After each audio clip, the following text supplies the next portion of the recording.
Okay, so ang next na i-share ko sa inyo is yung ginawa kong performance indicator. So, ano ba itong performance indicator nito? So, as ICT kasi, madalas sa akin hinihingi yung ibang mga data. So, ang ginawa ko, kinompile ko na lahat ng data na namin na pwede ko makuha from LIS. So, dito sa performance indicator, this one. So, ipapakita ko sa inyo yung tinatawag kong database ko. So, kasi di ba we need 3 years data para sa SIP natin. So, dito pwede kang piliin kung anong year. So, back tayo. So, we have, for example, yan, 22, 23, then we have 23, 24, 24, 25. So, yan yung 3 years back na data namin. So, pwedeng transition rate, so pwede mong baguhin to. So ano ba yung kailangan mo? Transition rate, kailangan mo ng enrollment data. So papasok na yun dyan. Kailangan mo yung promotion rate. So papasok na rin yan dyan. And graduation rate. So ayan na rin yung graduation rate natin. Repetition rate. So we have dropout rate. Then we have cohort. Then we have completion. Yan. So lahat niyan. So let's go back with our um, transition rate. Yan. So, dito, ito naman yung ginagamit ko para mas ma-save ko or makopy ko yung mga graph niya. So, lahat yan nakahiwalay na, naka-graph na. So, kung anong year mo gusto, dito ka lang magbabago ng year.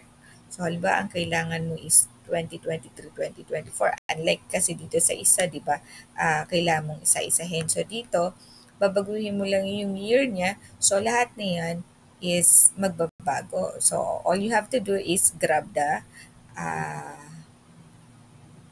the table or the data or the graph. Yan, pwede mo na siyang i-grab dyan. So, saan naman nanggagaling yung data ko? So, yung data ko, nanggagaling naman siya dito sa enrollment data. So, most of the time naman is enrollment lang naman yung kailangan mo, di ba? So, dito, so kung makikita nyo, I started with 2010, 2011. So, 2010, 2011, so ang plan ko is hanggang 2030, 34 ay bubuuin ko.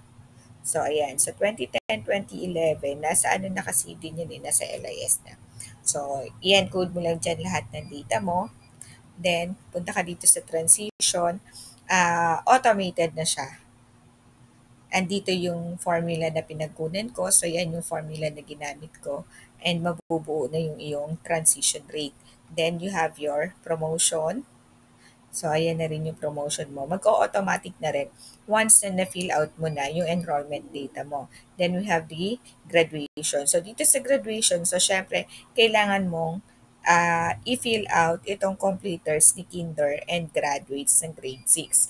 Then, magko-compute na rin si completion rate and si graduation rate na automatic pupunta, makaka-capture na rin siya ni database.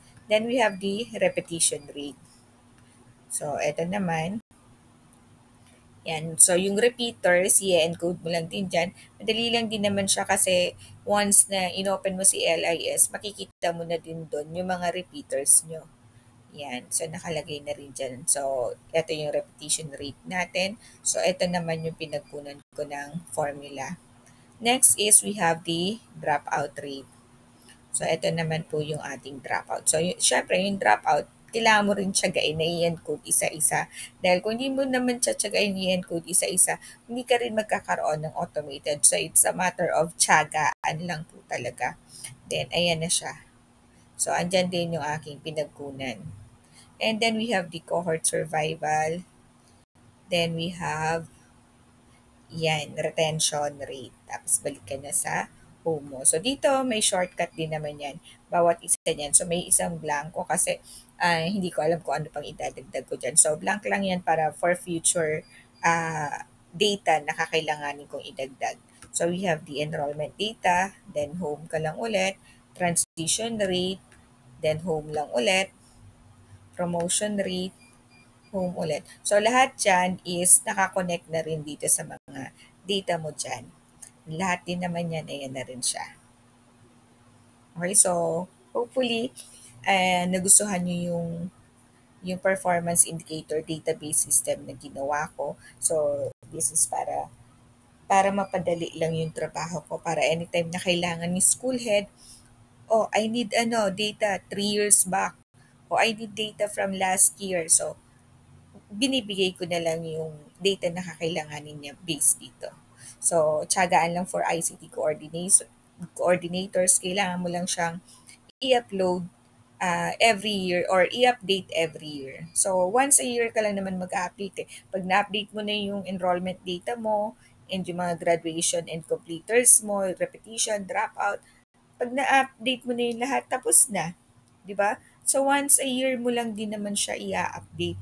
Once na natapos yung school year, update ka na. So, susunod na yung school year ka naman ulit. Pag natapos mo na rin yung school year, update na lang din ulit. O, 'di ba? So, ganun lang po siya kasimple. Thank you.